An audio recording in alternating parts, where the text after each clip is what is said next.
Bueno, temos hoxe aquí connosco a Noemi Basanta, vainos a falar da análise de xénero aplicada ao discurso. É o tema da tese que está rematando, está xa na última fase.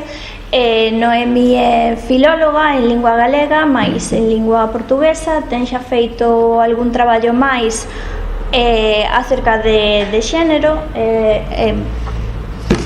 O seu tema, bueno, non vos vou dicir nada máis porque sei que moitos que estades aquí a coñecedes. Quero simplemente dicirvos que esta é a primeira parte dun ciclo Fiando Fino que vai a tratar sobre análise do discurso. Esta primeira parte sobre análise de xénero. A segunda parte, que será o vindeiro día 21 de novembro, virá a tamén doutora Elena Domínguez a falar sobre análise nos medios de comunicación, xa que ten unha tese sobre o caso Resistencia Galega.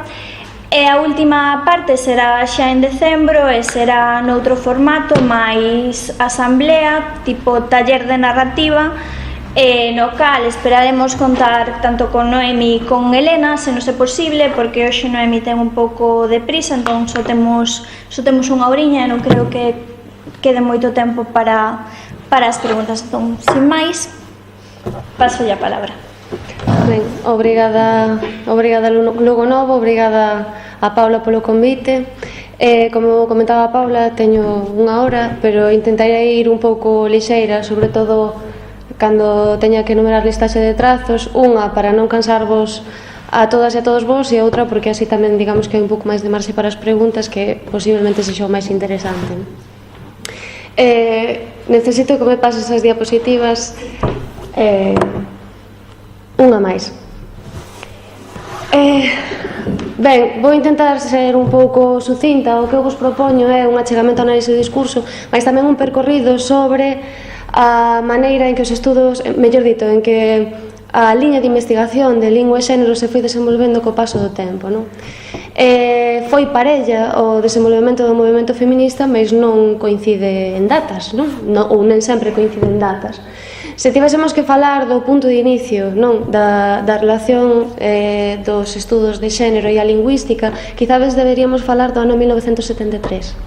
Nese ano, unha investigadora, Robin Lakoff, publicou un artigo, Language and Women's Place, que significa precisamente iso, a lingua e o lugar da muller, e ese artigo converteuse nun libro, 2 anos máis tarde, co mesmo nome, que non só supuxo o inicio dos estudos de lingua e xénero, sino tamén o inicio das dúas grandes bifurcacións, digamos, que se levaron a cabo históricamente. E son esas dúas que tendes aí, non? Por unha banda, o estudo da reproducción e da perpetuación da opresión social das mulleres na codificación lingüística. Que ven a ser isto, non? Pois a resposta a esa pregunta, non? A se a gramática é sexista. Esta corrente foi a que máis se desenvolveu no contexto hispánico, tamén no contexto galego, non? E digamos que o que viría a estudar sería pois cuestións as que todos e todas seguro que estades acostumbrados de ver, non? Pois, por exemplo, o que habitualmente se denominan os duais aparentes, non? Os pares zorro-zorra, por exemplo, non? É dicir, esas palabras que teñen significados diferentes en masculino e en feminino, cando en teoría deberían ter o mesmo, non? O zorro sería o macho da zorra e viceversa, mas un zorro aplicado a un home sería unha persoa astuta e unha zorra non. Quizás o exemplo máis controvertido e tamén o que máis, digamos, máis se visibilizou non só nos medios, sino tamén nos debates académicos foi o masculino xenérico, non? Esta idea de utilizar, por exemplo, a evolución do home, non? En vez de a evolución, non sei se me estou explicando, non? É dicir, empregar o masculino para designar un colectivo no que tamén hai mulleres, non? Aquí coloqueivos, podes dar para diante, Paula, coloqueivos un exemplo que este que hai aquí, non? Que é un exemplo que de alguna maneira intenta visibilizar este problema e que aparece en multitude de manuais de linguaxe non sexista que ao final pretenden ser ferramentas para combater este problema. Un pai e o seu fillo ian no coche cando de pronto o pai perdeu o control do vehículo e esnafráronse contra un poste telefónico. O pai morreu no acto, o seu fillo quedou malferido e levaron ao hospital onde se lle apreciaron lesións importantes que requerían unha urxente intervención. Foi chamado o equipo médico de garda e, cando chegou á sala de operación a examinar o rapaz, oíuse unha voz: non podo operar este neno, é o meu fillo. Alguén me podería dicir se hai algo que resulte chocante ou que pasa aí? Por que non o pode operar? Quen é esa persoa? É a súa nai. Moitas persoas, incluída eu, a primeira vez que o limos quedei un pouco, que pasa, non?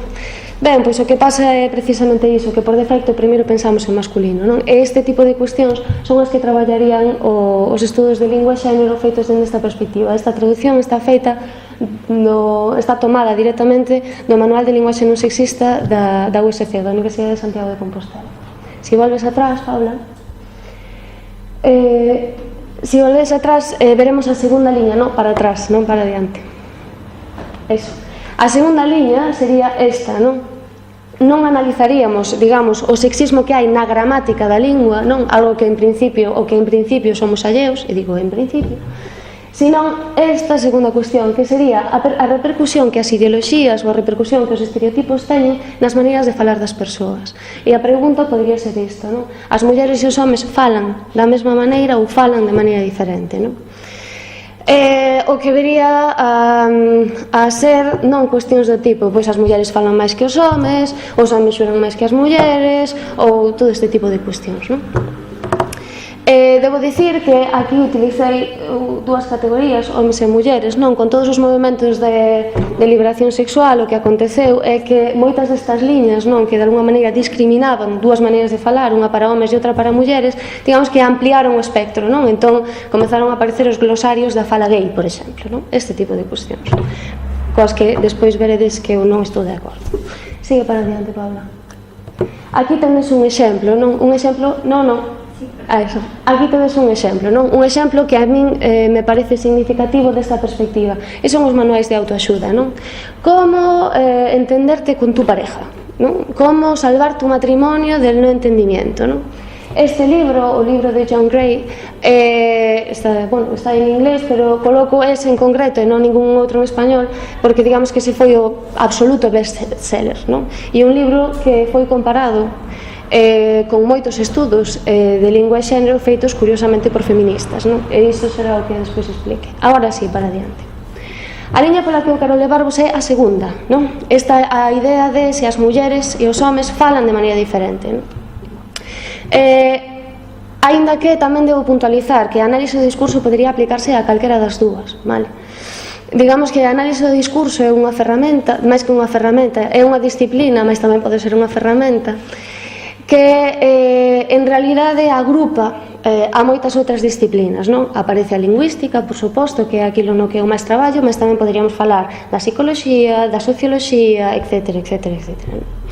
Entón, existen diferentes definicións de discurso, non? A que eu vou empregar hoxe aquí digamos que é unha maneira de entendelo, digamos, superficial e para entendernos, non? E sería como un pouco sinónimo de ideoloxía, vale? Entenderemos análise do discurso como análise de ideoloxías vehiculadas lingüísticamente, non? É dicir, que podemos ver ou detectar a través da lingua. E isto sería un exemplo, non? No primeiro caso tendes unha declaración, non exactamente unha declaración, aparece no seu libro, pero bueno, asumiremoslo como unha declaración de Donald Trump, na que di que a mellor parte de calquera película é cando fan calar as mulleres. A segunda, hacia abaixo, é unha ilustración de Agustina Guerrero, donde di, e eso era todo lo que tenía que decirte, unha muller que lle di algo a un home e se lle infla moito o cerebro, e a última destas sería a imaxe duns lavabos, non? Nas que creo que é bastante transparente cal é o dos homes e cal é o das mulleres. Non me importa tanto a cor, que tamén, mas interésame máis o que hai nas portas, e é que os homes fan bla e as mulleres fan bla bla bla bla bla. A ideoloxía ou o discurso que hai por detrás de todo isto é que as mulleres falan moito, incluso demasiado, non? Non só moito, sino demasiado. Pasa, Pablo. Xa o caracterizaría, polo tanto, unha ideoloxía é que se realiza de maneiras moi diferentes, non? E aquí collín outro exemplo, non só polo moito que me interesan as portas dos baños, sino tamén a literatura popular. E aquí o que tedes é unha copla que estou segura de que escoitastes centos de veces na música deste país. Está tomada do canteiro popular da Limia Baixa, ainda que podedes atopar en centos e centos, non? A moza ou a muller que é caladiña, non di mal de ninguén, canto máis baixiño mira, tantos máis amores ten, non? Se tivésemos que facer unha análise do discurso superficial, insisto, poderíamos dicir que o que se fai, digamos, nesta copla é exaltar o valor da muller que non fala, desa caladiña, non é caladiño, é caladiña, e ademais é unha muller ou é unha moza, non? Avaliaríase positivamente esa virtude, é dicir, o estar calada en base a un criterio, que curiosamente non é o das mulleres, é o criterio do sexo oposto, o masculino, non? Isto é, o de quen está en condicións de pretendela, é dicir, o problema xa non é que non sexa caladiña, sino que o problema é que alguén non a pretenda, non? Máis amores ten. Ese asente masculino, non? Sería o que se ve motivado precisamente por esa predisposición, o silencio, a modestia e a sumisión que estaría implícita no mirar baixiño, non? Podes pasar, Paula. Cando comecei esta breve ou sucinta, espero que presentación, falei dunha pioneira que era Robin Lakoff, non? Xa comenteivos que no ano 1973 iniciou a liña de estudos de lingua e xénero. O traballo de Robin Lakoff ten un sentido histórico, non? Nace, digamos, como unha resposta a outro tipo de autores, entre eles Otto Jespersen, non? Otto Jespersen foi un lingüista danés tremendamente prestixioso. El contribuiu ao desenvolvemento do Esperanto, non? Que non sei se coñecedes, pero é unha lingua que pretendía ser unha lingua de comunicación, que válese para todos, basicamente, non? E aparte diso tamén axudou a fundar a Asociación de Fonética Internacional, quero dicir, digamos que as súas achegas ás lingüísticas foron moi importantes. Non era alguén que simplemente decidiu comentar 4 cuestións alrededor da linguaxe feminina, non? Publicou un libro titulado Language, Its Nature, Development and Origin, que está aí escrito, creo, sí, no ano 1922, non? Nese libro había un capítulo titulado The Woman, a muller, no que de alguna maneira el pretendía explicar como era a fala das mulleres, é dicir, as mulleres terían unha maneira de falar diferente da dos homes, non? Que está un pouco en consonancia co que estaba comentando antes, non? De que as mulleres falan máis e os homes falan menos, as mulleres fan interpolacións, etc, etc. É dicir, cuestións que poderedes ver en traballos incluso recentes, non? No contexto galego. Entón, o que el fixo foi establecer unha listaxe de fenómenos, é dicir, unha listaxe de características, non? Que, digamos, caracterizarían, valga a redundancia, a fala das mulleres e, digamos, que lles atribuiu unha explicación. Non só estableceu unha listaxe, sino que tamén o explicou, non? Algúnas delas teríades aí, non? As mulleres evitarían as expresións vulgares, non? Porque teñen grandes carencias léxicas, non? E por qué? Porque son mulleres conservadoras, non? Porque son persoas conservadoras e tamén son menos lóxicas e creativas. Claro, o problema mellor non é tanto, visto dende o siglo XXI, o problema mellor non é tanto o trazo, sino a explicación que dá. Ben, os homes di que son dubitativos, por exemplo, as mulleres non son dubitativas, pero a explicación é que aos homes lles gusta a precisión e precisamente por iso teñen que pensar máis, non? Intentan escoller a palabra excitada en cada momento. Elas simplemente se botan a falar e cito o que el di, incluso naqueles casos cando na maior parte das veces nin sequera teñen algo que dicir, non? Esa é a perspectiva, non? Ben, e outras que tampouco, téndelas aí se as queredes ler, non? A complexidade sintáctica é menor, os homes fan oracións moito máis longas, non? Por exemplo, da sintaxe é curioso, porque os homes fan oracións moito máis longas, elas fanas moito máis sintéticas, e entonces necesitan utilizar a entoación, non? Sabedes o que é a entoación, non? Digamos, a maneira en que cantamos cando falamos. Necesitan utilizar a entoación e iso tamén se debe a isto, a que son moito máis emocionais, non? É dicir, son, digamos, moito máis viscerais que os homes. Ao final, son ideoloxías, todos son ideoloxías. Entón, se lle pasas, Paula, se pensamos no bla bla bla bla bla, este Otto Jespersen, é dicir, nesta idea de que as mulleres falan moito máis que os homes, teríamos que aludir as explicacións que el dá, é dicir, asumiremos que as mulleres falan máis que os homes, porque son menos lóxicas e creativas, son conservadoras, a ausencia do gusto pola precisión, é dicir, a verborrea, non? Non son precisas, non son rigurosas e son tremendamente emocionais. Pasa, por favor.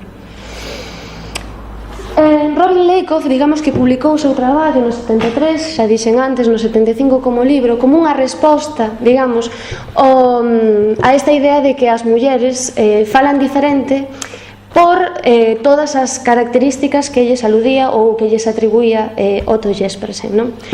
Ela tamén elaborou unha listaxe de trazos. Ela non cuestionou en ningún momento que os homes e as mulleres falaran diferente, non? De feito, vedes aquí unha listaxe de trazos que, curiosamente, nalgúns casos coinciden.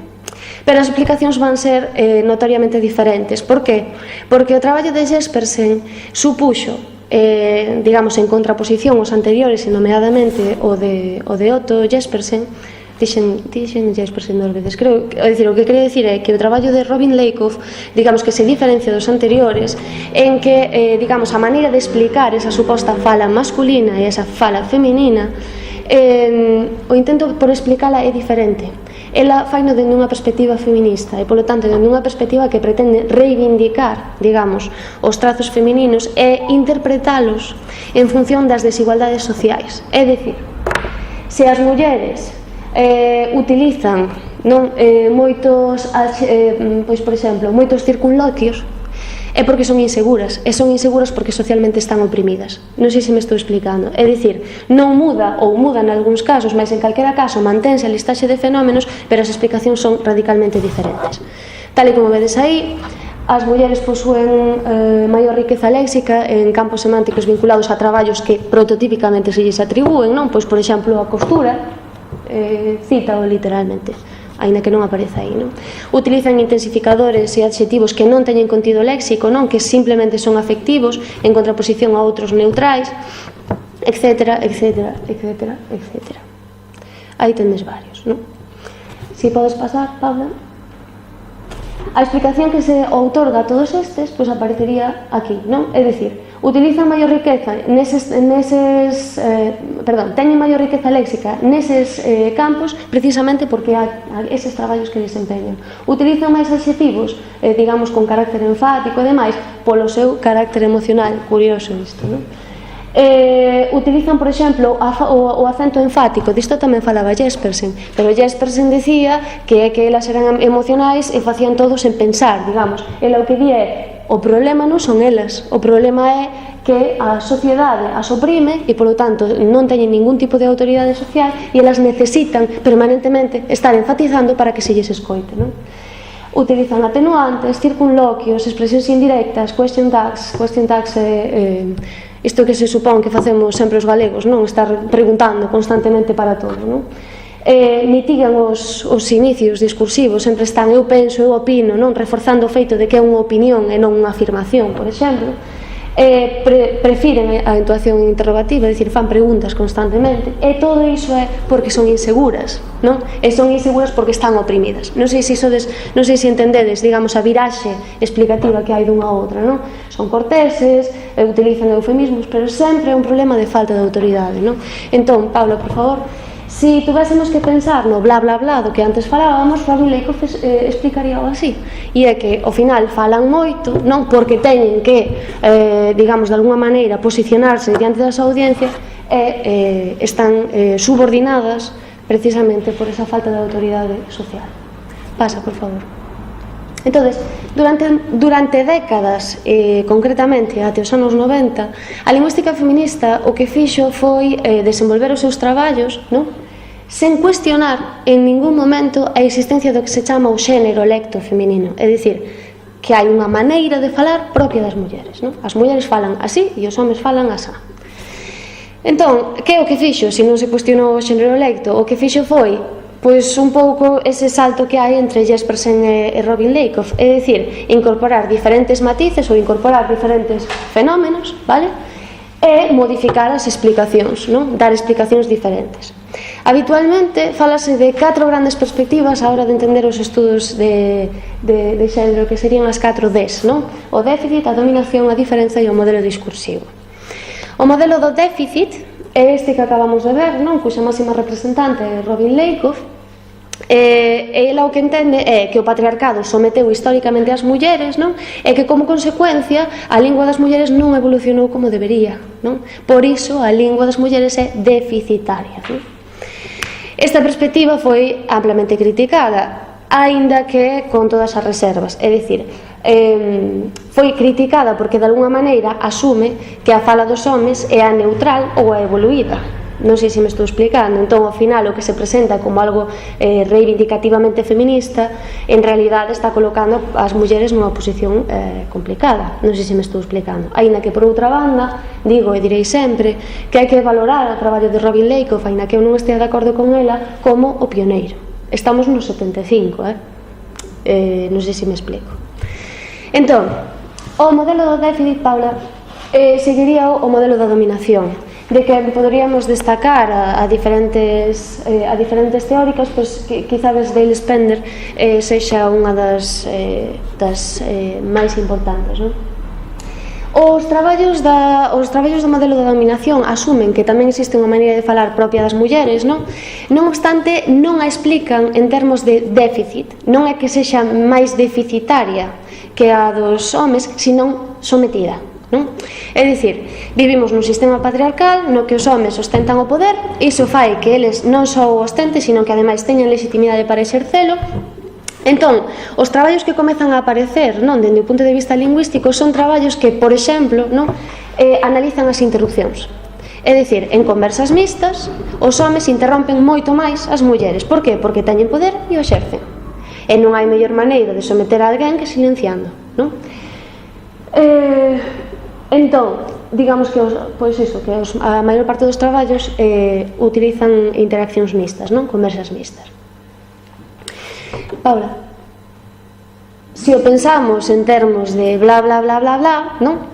As mulleres estarían sometidas polo sistema patriarcal, isto derivaría na falta de autoridade, non están na posición privilexiada e por iso os suxeitos, non? Os homes intentan sometelas e falan moito, probablemente non porque falen moito, senón porque falan máis do que deben, é dicir, porque falan. ¿Sí? Esa sería a explicación do modelo da dominación. A diferenza. O modelo da diferenza, Paula, mantería a idea do xénero electo. Seguimos con esta idea de que os homes e as mulleres falan de maneira diferente. A súa máxima representante, sen dúbida, sería Deborah Tannen. Deborah Tannen o que di é que os homes e as mulleres, non, falan diferente, pero en realidade falan diferente porque, aínda que viven nunha mesma sociedade, non, forman parte de dúas subculturas, non? Son dúas subculturas nas que se socializa desde que son crianzas, non? Entón, as nenas xogan con bonecas, visten de rosa, patatán chispón.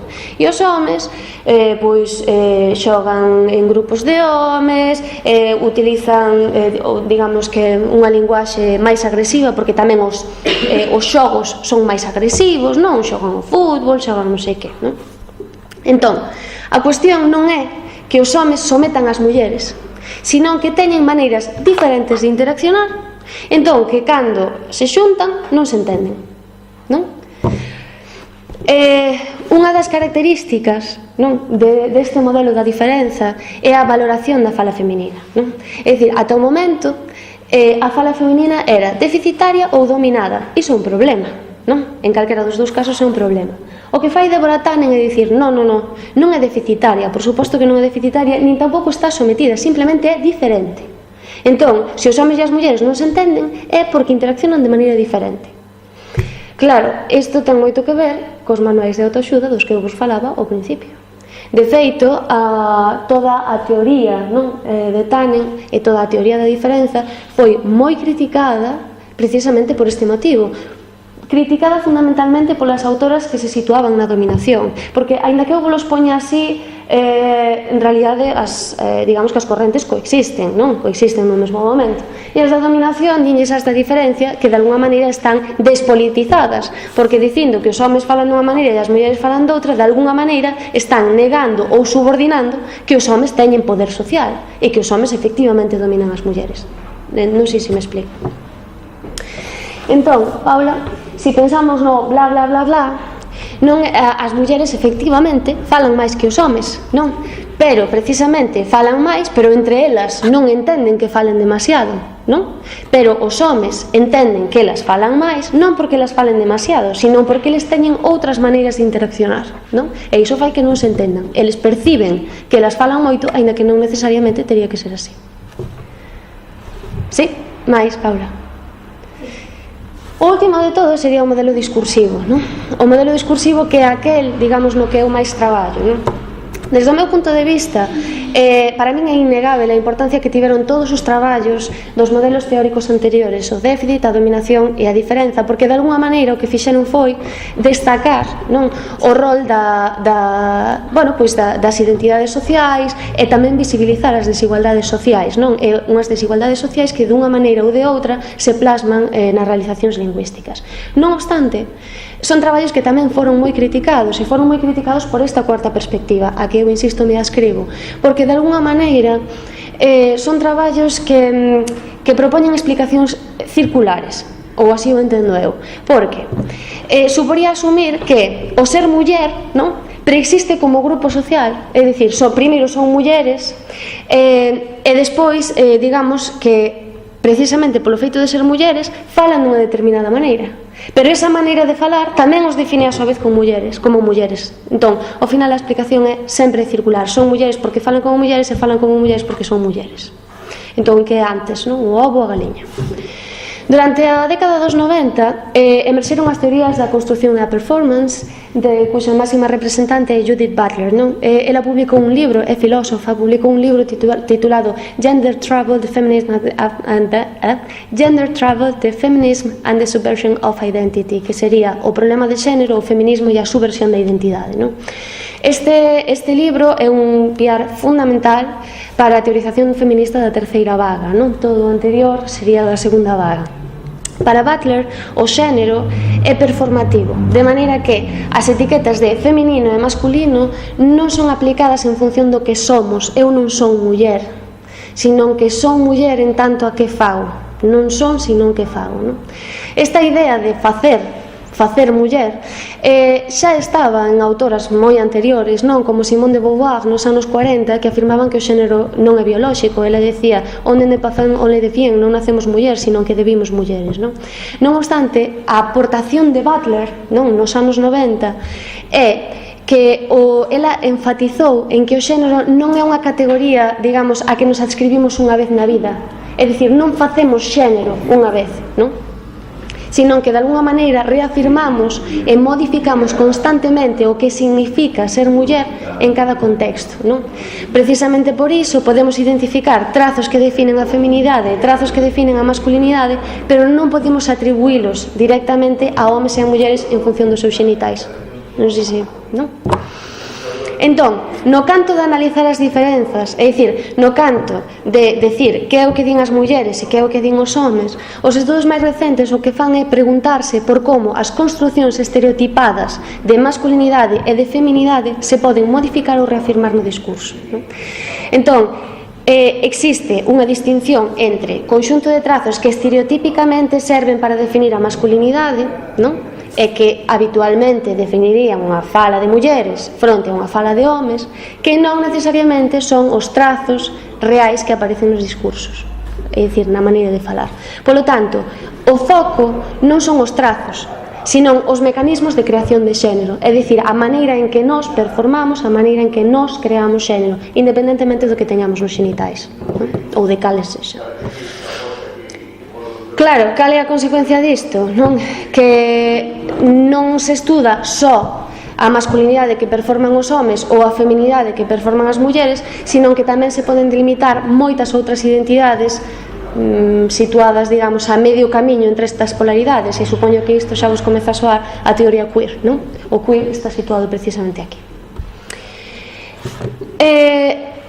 A énfase que houbo ata o momento, non, nas diferenzas entre homes e mulleres, levou a pensar nesta cuarta vaga que non só existiría variación ou diferencia intraxenérica, polo tanto, interxenérica, é dicir, entre os dous xéneros, sino que tamén habería variedade intraxenérica, é dicir, que unha mesma persoa pode construir xénero ou construir xéneros de maneira moi diferente e en función do contexto.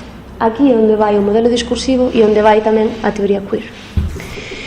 Polo tanto, desde esta perspectiva non sería posible delimitar categorías estancas, non homes, mulleres, masculinidade, feminidade, senón que o xénero pasa a ser definido en función daquilo que facemos e non daquilo que somos, que era o que he tratado de explicar ao principio, non?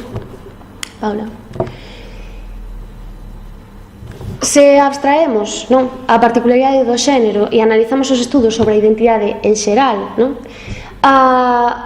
Digamos que as definicións de identidade daquilo que somos, non, cada vez volveronse máis complexas e digamos que facilitar un cambio de paradigma moi importante, non? É o paso de entender que somos, é dicir, que polo tanto a identidade é algo que preexiste, eu son algo, non, que preexiste a cando falo, a asumir que digamos que a identidade é un proceso continuo, que somos en tanto a que estamos facendo, non? E que somos moitas cousas, pero somos moitas cousas son nun momento determinado, condicionado por todo aquilo que temos ao redor, condicionado neste caso polas finalidades, etcétera, etcétera, etcétera, non?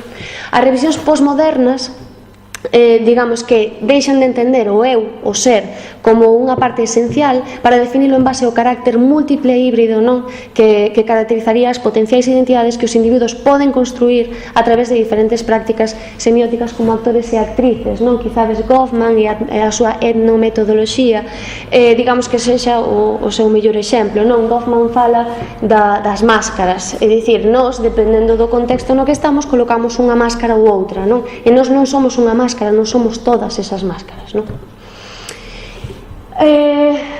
Para abreviar, non? Digamos que as dúas grandes correntes teóricas da lingüística que traballaron nesta perspectiva foi a análise do discurso e a sociolingüística interaccional. Eu traballo en ambas, creo que é posible facer un mix das dúas e iso é o que vou intentar explicarvos aquí de unha maneira moi breve. Vou a lixeirar.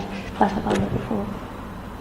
Entón, asúmese que a identidade é un proceso. A identidade non é algo que nos preexiste. O ser muller non é algo que somos a priori, non?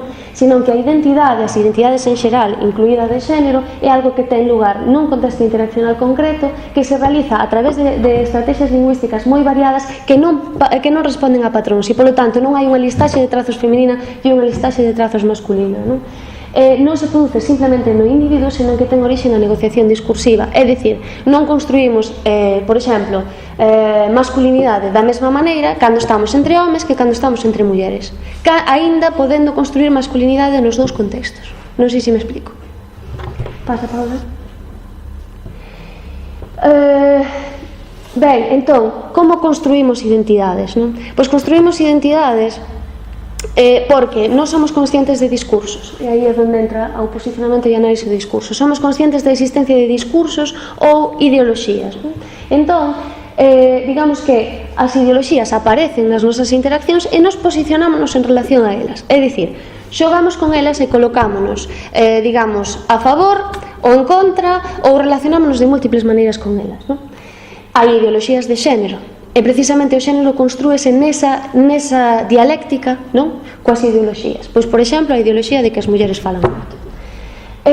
Pero non só se produce cando nós interaccionamos con esa ideoloxía, senón tal e como vos comentaba antes, temos en conta como as outras persoas que temos ao noso arredor se relacionan con esa ideoloxía. Iso é o que me refiro cando falo da negociación, non? Da resistencia interaccional. É dicir, eu traballo sempre con interacción. Como, digamos, a interacción as outras persoas que temos diante de alguma maneira nos condicionan. Por poñervos un exemplo, imaginemos, eu quero falar, non, de que o outro día pois me deitei con un rapaz, non? Probablemente a maneira que eu teña de contarllo a unha amiga non será a mesma maneira en que eu lle conte a miña nai, por exemplo, non? Nos dous casos eu podería construir feminidade e heterosexualidade asumindo que é un rapaz, pero dende logo que hai outras identidades que van parellas a ese xénero e sexualidade. Nun caso, a identidade local, chámase locais porque son menores, aínda que non menos importantes, como de amiga ou filla. É dicir, a iso me refiro con que o contexto relacional importa. O que vos pode parecer unha obviedade en termos analíticos non é tan obvio e dende logo que é algo que ignoraron os tres primeiros modelos. Fair Fairclough sería un dos grandes teóricos de análise do discurso. Cando falo de ideoloxías e dos discursos, Fairclough o que di é que os moitos discursos, moitas ideoloxías, incluso non moitas, sino as máis potentes, serían aquelas ideoloxías das que non somos conscientes, non? Por que? Porque se perciben en base ao que el chama o common sense, o sentido común, non? E cando fala das ideoloxías, Bourdieu alértanos desta cuestión que a mí me parece moi importante, non? E é que as ideoloxías existen e construense porque un grupo, non? Se o pensamos no binomio homes e mulleres, esencializa as diferenzas, curiosamente aquilo que fixemos hasta agora, e torna as caracterizacións distintivas, algo que fixemos hasta agora ou algo que eu intentei explicarvos, non? Porén, unha vez que esas diferenzas e que esas ideoloxías existen como representacións mentais, cada vez se tornan máis reais e efectivas. É dicir, o feito de que asumamos que homes e mulleres falan de maneira diferente pode non ser real, mas en calquera caso é algo co que imos xogar, non? Paula, pasa, por favor. Entón, se tivese que facer unha síntese, poderíamos colocar, digamos, as tres primeiras perspectivas dunha banda e o modelo discursivo no outro, non? As tres primeiras asumen a existencia dun xénero electo, non? Dame igual que sexa deficitario, dominado ou diferente, mas en calquera caso falan de que as mulleres falan, valga a redundancia, dunha maneira e os homes doutra. Ademais asumen a posibilidade de analizar, digamos, todas esas diferenzas, todos eses trazos, estúdanos dunha maneira descontextualizada, porque non traballan con interaccións, simplemente fan listaxes, non? As mulleres fan isto, os homes fan isto. E asumen que as identidades son homoxéneas, é dicir, todos os homes fan isto e todas as mulleres fan isto, non? O modelo discursivo non fai iso.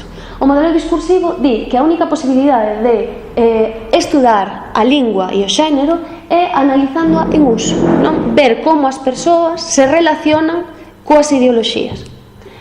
Polo tanto, eso implica de construir as identidades de xénero como categorías homoxéneas. Non todos os homes son iguais e non todas as mulleres son iguais. Por que? Porque o xénero interacciona con outras ideoloxías. O xénero como categoría interacciona con outros tipos de categorías.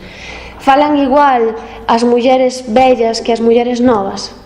Non o sei, é que eu non creo que falen dunha determinada maneira, mas en calquera caso, os estereotipos afectan igual a unha muller vella que a unha muller nova? Sí, pero probablemente os estereotipos sexan diferentes. Non sei se me explico, non? A dependencia contextual é construída.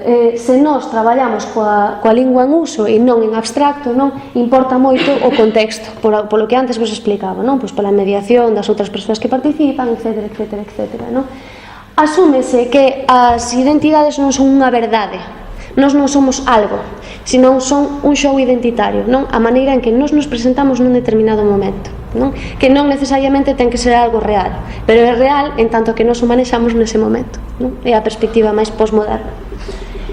E a última cuestión sería o substrato ideolóxico, é dicir, as identidades construense nun determinado contexto, pero en relación a esas ideoloxías. Paula. Ben, entón remato con Trump. Pareceume que era unha boa maneira de rematar, non? Claro, como analizaría o modelo discursivo? Pois que efectivamente as mulleres falen moito, non? Pois non cuestionaría se as mulleres, é dicir, non se pelexaría, digamos, por se efectivamente as mulleres falan moito ou falan pouco, senón que analizaría neste caso concreto que supón que alguén como a Donald Trump diga algo como que a mellor parte de calquera película é cando fan calar as mulleres, non? Claro, cando el di eso, é o que está facendo é delimitar un grupo identitario, non? Un grupo que socialmente podemos recoñecer e que ele identifica como mujeres, utiliza o rótulo mujeres, non? Claro, el delimita ese grupo identitario e atribúelle unha particularidade, non? Unha característica. Isto é, son suxeitos que teñen tendencia a falar máis do que deben. Non é que falen moito, é que falan máis do que deben. Por qué? Porque a mellor parte é cando se lle escala, non? Por lo tanto, falan demais. A necesidade que el manifesta de calalas colocaos necesariamente como un suxeito que non é muller, non? Porque se hai a necesidade de calalas é porque el non é como a elas. E polo tanto, que é un home? Ele é un home en tanto que non é unha muller, e é un home en tanto que sinte a necesidade de calalas. A masculinidade, polo tanto, emerxe a través dese posicionamento, non? dese posicionamento discursivo fronte a un grupo de suxeitos que el identifica como mulleres e aos que lles atribúe unha ideoloxía. Neste caso, é unha ideoloxía que ten que ver, non, con un uso lingüística, mas podría ser calquera outro tipo de ideoloxía, non? Ao mesmo tempo, ben, poderíamos decir que el se coloca, non, pois dende consumidor de películas, poderíamos falar do capital cultural que ten que ver con iso, etc. Mas en calquera caso, digamos que o que pretendo con isto é simplemente facer referencia a que a clase tamén pode interaccionar, non, co xénero. Ben, a análise resultante, e o que a mí me parece máis importante, é que non busca a veracidade dese bla bla bla, non? Senón que describe ese bla bla bla como unha ideoloxía e o que fai é analizar como funciona nun determinado contexto esa ideoloxía, non? Neste caso está ao servizo da masculinidade. Paula, Paz. Entón, xa para rematar, non? O que intentei facer é realizar un breve percorrido, non? Pola evolución que experimentaron os estudos de xénero dende os anos 70 até a actualidade, non?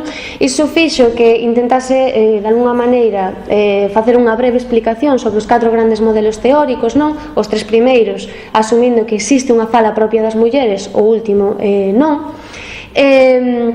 E digamos que este modelo máis recente, o modelo discursivo, non, desbota a posibilidade de que poidan existir eses trazos cos que definiran a feminidade, non, como unha realidade, porque cuestiona incluso a feminidade en abstracto como categoría, non a cuestiona en contexto, mas si en abstracto, non? En termos de análise lingüística, suporía o paso, polo tanto, de limitar eses trazos lingüísticos illados a aceptar únicamente a posibilidade de analizar o xénero sobre usos lingüísticos reais e concretos, elaborando unha listaxe que permita, polo tanto, observar como as persoas xogan cos seus posicionamentos atendendo a finalidades e a contextos moi diferentes. Polo tanto, non elaboramos listas de trazos para definir a feminidade versus a masculinidade, senón que realizamos grabacións e vemos a lingua en uso, porque asumimos que a identidade de xénero se construe nun momento concreto, non? A identidade, polo tanto, non só de xénero, mas neste caso de xénero, é local, é muda ou sofre certas modificacións dependendo do momento. Por qué? Porque se negocia. E negóciase nese contexto inmediato, digamos que en interacción con todas as persoas que forman parte desa conversa ou o que for, non? A negociación dos roles, non? E a deconstrución do ser fai que non poidamos asumir como verdades identitarias ningunha das proxeccións que aparecen nas conversas, non? Non nos importa se as persoas din verdades, senón que o que nos importa é ver como construen xénero, non? En última instancia, o relevante é a función discursiva que cumpren esas construcións de xénero e a posibilidade que nos ofrecen para poder comprender ideoloxías e patróns culturais que hai por detrás, non? Porque ao final construense en relación a eles. Entón, tal e como nos mostraron os estudos realizados por Garfinkel, antes falaba de Goffman, estas ideoloxías e estes patróns culturais que existen e que subxacen as conversas existen só porque as persoas pensan que existen, non? O cuestionamento crítico destas ideoloxías, como ese bla bla bla, require un esforzo, obviamente, non? E require un esforzo porque moitas veces nos vemos reflectidos ou reflectidas neles, non? Mas eu creo que é un esforzo importante e necesario, porque só desa maneira podemos repensar e decidir a maneira en que queremos ser e na que queremos ver o mundo. Moitas grazas.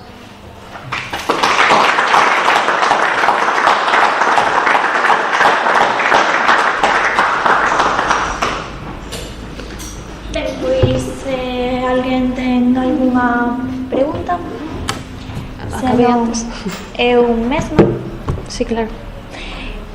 Vale, a miña pregunta é, todas estas análises refírense, o sea, son feitas por europeos ou por norteamericanos, son todas feitas en base á cultura occidental. Sí. Que pasa coas outras linguas, que pasa coas outras culturas? Claro, esa crítica que ti estás facendo é a crítica que fixeron, pois, que fixo, por exemplo, o modelo discursivo os anteriores, e toda a listaxe de trazos que vos estades facendo é a listaxe de trazos de mulleres brancas, sobre todo, por exemplo, os traballos de Lakoff. Digamos que a diferencia que hai entre os traballos de Lakoff, por exemplo, é dicir, o déficit, e as outras dúas é que o déficit, ela o seu traballo fixo en base a como ela falaba. E os outros dous buscaron, digamos, o sustrato empírico, é dicir, colleron conversas e gravaron, pero esas conversas non deixaban de ser alumnos das súas facultades, é dicir, norteamericanos e fundamentalmente británicos, non? Porque bueno, se vedes aí a bibliografía, o 99% está en inglés, non? Entón, o modelo discursivo o que dixo é esa listaxe de trazos é claramente sesgada, non?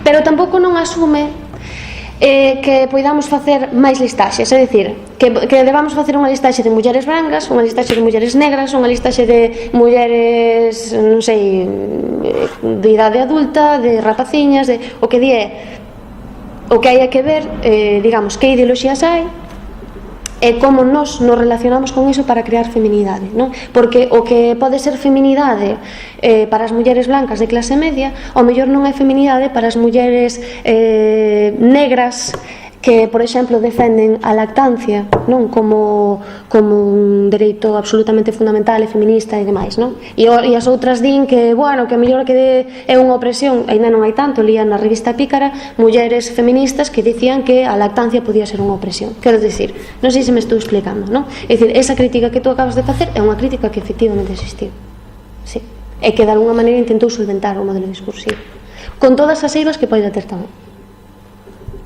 Vale. Sí. Bueno, dos cuestións. A primeira, cando enseñaches aí unha gráfica, bueno, non era unha gráfica, era un cuadro resumen de cuestións que se atribuían ás mulleres, como tema de inseguridade, como porcentaxe. Fixeches tamén a mención ao galego. Moitas das cousas que falabas aí, atribúense nos estereotipos que están conformados en España a como somos os galegos. Sí. Entón, se podía tirar un pouco máis por ese filo, porque parece moi interesante decir a situación de opresión que se dá nos dous casos e como se vai construindo o rol social das mulleres no caso de xénero con os galegos no tema da nación. Bueno, ao final, digamos que todas esas explicacións, desde o meu punto de vista, son explicacións que, é dicir, que en si mesmas son ideoloxía, non?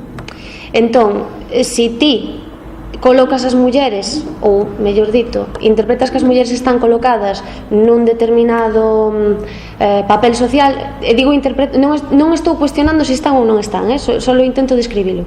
Se as mulleres están colocadas nun determinado papel social no que son subordinadas, as explicacións fanse en base á subordinación. Se ti asumes que os galegos están nunha posición subordinada, as explicacións fanse en base a esa subordinación. Entón, tampouco non é tan sorprendente que en moitos casos sexan parellas, porque en realidade responden a un mesmo feito. Explícame. Sí, non, explícame, pero logo esa mesma situación teñe que dar con outros povos que se dicen de inferioridade, non? Por exemplo, o de dominación. En cambio, cando se fala, por exemplo, dos españois sobre os sudamericanos ou dos españois sobre os africanos, eses roles que se atribúe aos galegos que non son tan similares aos das mulleres non se produce cos casos de outros países que están en unha situación moito peor desde un punto de vista material ou se queres incluso a hora de falar, non? Xa, bueno, nunca... Digo porque me chamou a atención porque, claro, o tema da dúbida, das porcentaxes, o tema que é unha cosa que me digo, hostia, empecé a pensar noutros poucos e os clichés que temos identitarios non se parecen en nada aos que teñen español sobre os galegos. É que sabes que pasa? Que eu creo que a creación dos estereotipos tamén é moi curiosa incluso. Quero dicir, hai un traballo, non lembro de quen foi, que preguntaban a brasileiros, non, que definisen Galicia, e eles falaban dos eucaliptos. Asumían que Galicia eran eucaliptos e nós non estamos dispostos a asumir que son a realidade, cando unha realidade é, non? Unha realidade é. Entón, digamos que os estereotipos e os clichés tamén créanse o que eu falaba aquí, non desde os grupos, é dicir, un grupo que mira o outro, non? Entón, por iso era o que eu trataba de explicar antes, cando che decía que, digamos, que se ti colocas nunha posición subordinada aos dous, tampouco non é raro que aparezcan ese tipo de de clichés, mas en calquera caso non traballo con eles como verdades, entonces tampouco non sabería dicirche como se orixinan, sabes? Sí, no, era máis nada pola curiosidade de que esa posición de subordinación como se reflexaba no caso da nube, a subordinación non se daba con outra nacionalidade, non? Claro, quer dicir, hai estudosas que traballan non con estas ideas de a Galicia muller, non? Claro, a min pareceme que eso en si mesmo é unha ideoloxía. Claro, eu traballo dende unha perspectiva un pouco diferente, non? E é ver como xogamos cas ideoloxías, non? Entón, bueno, para min é unha ideoloxía máis, que pode ser cuestionable ou non, mas é unha ideoloxía máis. Sabes, o meu traballo non vai tanto por non sei, por establecer paralelismos entre ideoloxías, sino en ver como as utilizamos, sabes? Despois, bueno, se podes facer un pouco crítica nese discursivo, porque, bueno, non máis que no campo do feminismo, sino no campo da política, pois, sí que me un pouco friki de como analiza, por exemplo, el Rejón, como se foi utilizado, como as críticas que lle facían, porque moitas veces como parece que obvia un pouco as cuestións materiais, parece como que se todo o discurso e hai unha realidade que me parece que hai veces que se ignora. Non entendo o que me queres dicir. Que analice? Non, se esta crítica se lle fai a teoría discursiva moitas veces bueno, sobre todo do campo máis da política que non sei tanto do feminismo, pero sí que me parece que moitas veces isto de que todo é discurso, que hai veces que como que esquece a realidade material que é sobre que se construen tamén as realidades e os discursos. Agora entendo por onde vas, vale. Por exemplo, no modelo discursivo, claro, o modelo discursivo está moi en consonancia coas teorías posmodernas, non? Que hoxe en día escoitamos a palabra posmoderno e é como, madre mía, non? Eu entendo a crítica tamén, por suposto que entendo. E precisamente eu, como boa estereotípicamente galega, gústame colocarme nunha posición cauta. É dicir, de construir todo é non explicar nada para mí, non?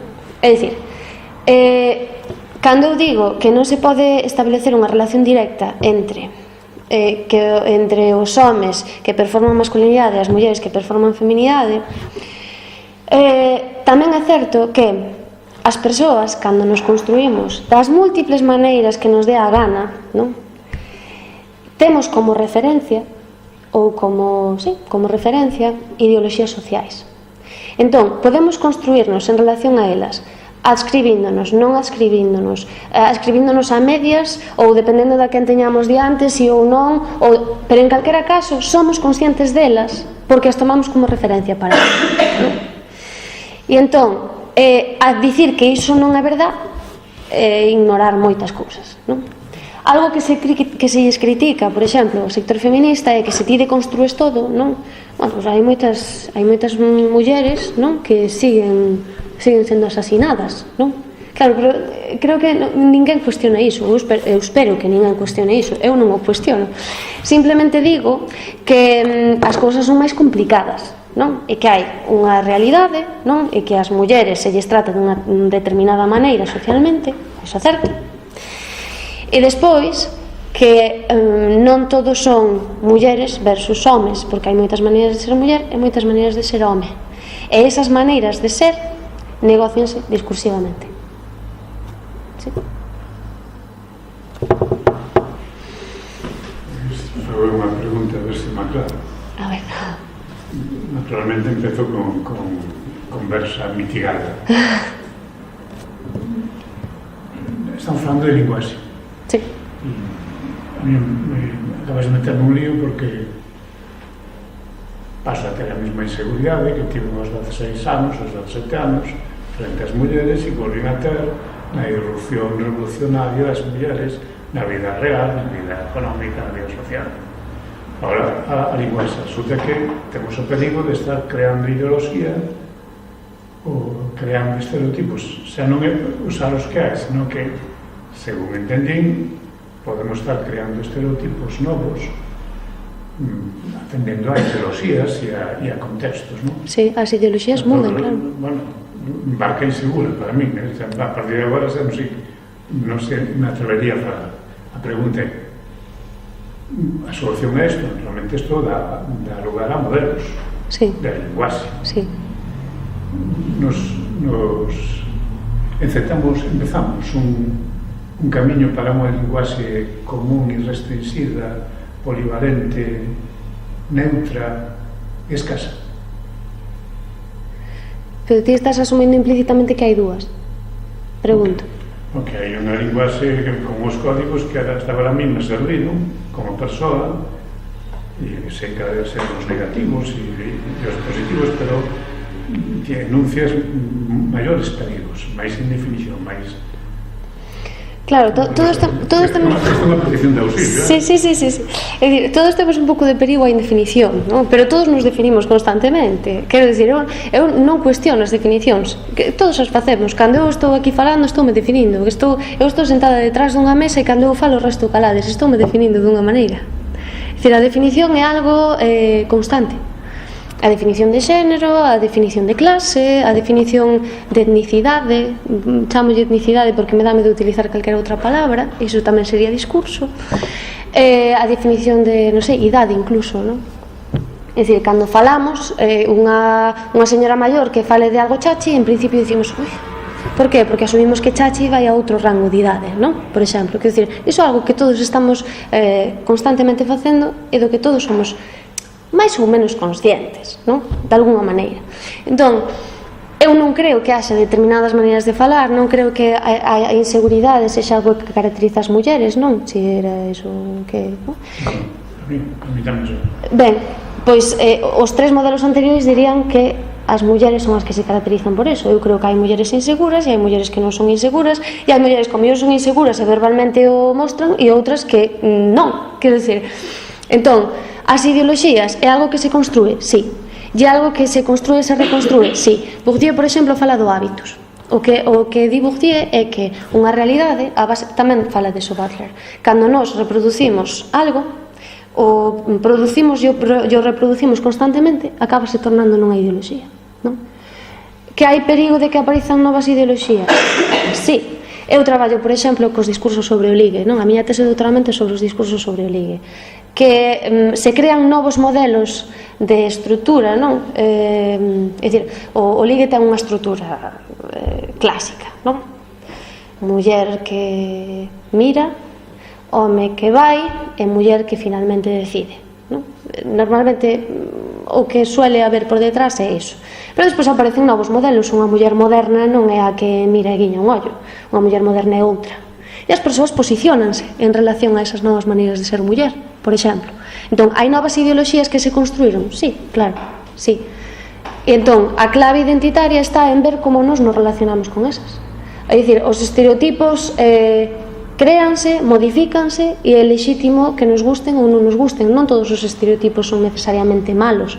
Son malos en tanto que estereotipos, pero non terían por que ser malos en base a ideoloxías. Por exemplo, a ideoloxía feminista en si mesmo non tería por que ser mala. Non sei se me estou explicando. Entón, que se crean novas ideoloxías? Sí. Que iso é un perigo? Bueno, é un perigo se son ideoloxías que atentan contra as persoas, pero se non o fan, non.